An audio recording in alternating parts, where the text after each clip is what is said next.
candidate? No, unaccustomed as I am to public speaking. My name is Peter Geldner, and I'm a plastic surgeon at 680 North Lakeshore Drive.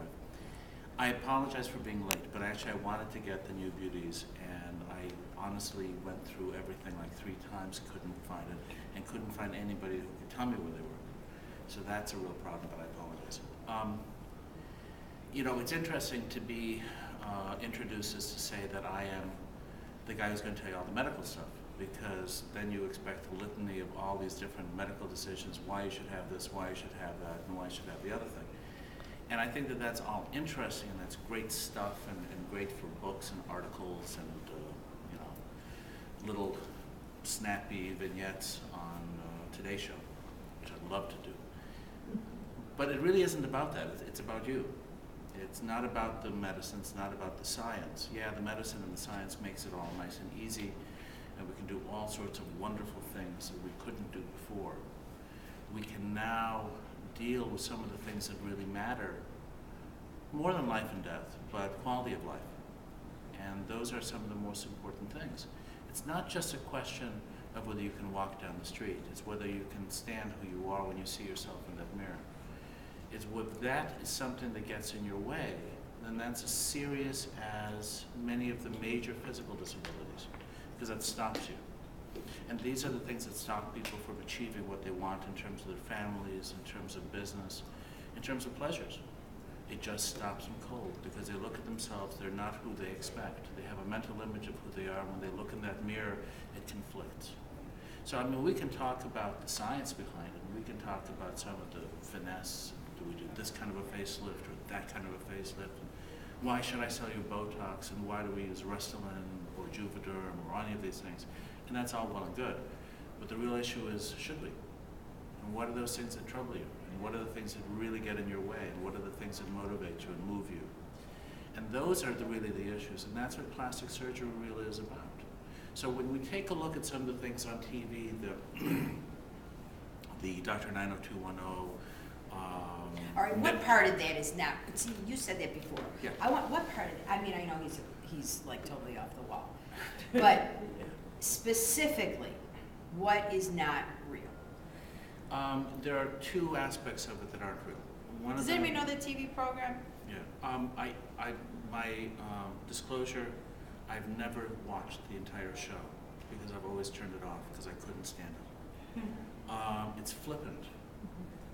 Everything is, I'll make it gorgeous, I'll make this wonderful, you know, the terms that I don't usually use as a matter of course, because this is real, you know, this isn't play, this isn't makeup, this isn't silly putty. So, you know, a lot of it is the frivolous nature of it. And a lot of the other things that I find that are totally unreal is the way that the patient's expectations are handled and the way that the patients are handled. Now, there were a few other shows. What was it? Extreme Makeover? Beautiful, thanks. Extreme Makeover was one of the best ones because they would take people that, if you really looked at it, these people were psychologically a little bit off. They pandered to them. They did a whole bunch of procedures. And guess what? Their lives didn't change. Nothing changed. Some of them, they got worse, actually. Yeah, exactly. And yeah, so it is that is unrealistic. It's a very unrealistic thing. But what is realistic is trying to create that thing which meets the patient's needs and expectations. So it's not just, you know, a grab bag. It's not just the stuff that we happen to have on the shelf and we're going to push this month. It is truly dealing with what the patient needs and what the patient expects. If you begin to look like your mother, if you begin to look worse, like your father or your uncle, there are things that can be done. And it's not that, you know, and if you like it, great, absolutely, you know, have fun. But if you don't like it, if it's something that gets in your way, if it's something that affects you in a negative fashion, you don't have to live with it. You don't have to be burdened by it. And this is the same issue whether we're talking about the effect of hair on the person. These are not little things. They may be little things. The person with the luxuriant head of perfect hair, they don't get it. But you know, once you've stepped a mile in the shoes of the other person who's so afflicted, it's not quite so easy. So all of these things are important. And to answer to get back to the question of what was the unrealistic part of it, is that it makes it trivialize these procedures into little sleight of hand, magic, if you will.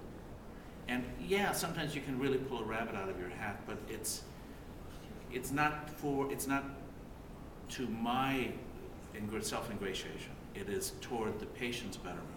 So I mean, I've got a great ego. Don't worry about it. I don't need it. But it's to the individual who does need it. So now you know that I handle the hair, and probably even more intimately the inside part of the emotion. Because, isn't it interesting? You work out and you care about working out, and yet, do you think that someone would stare at us without our hair on? Yeah. It's still an issue. Which is why I do what I do. So here's what's going to happen.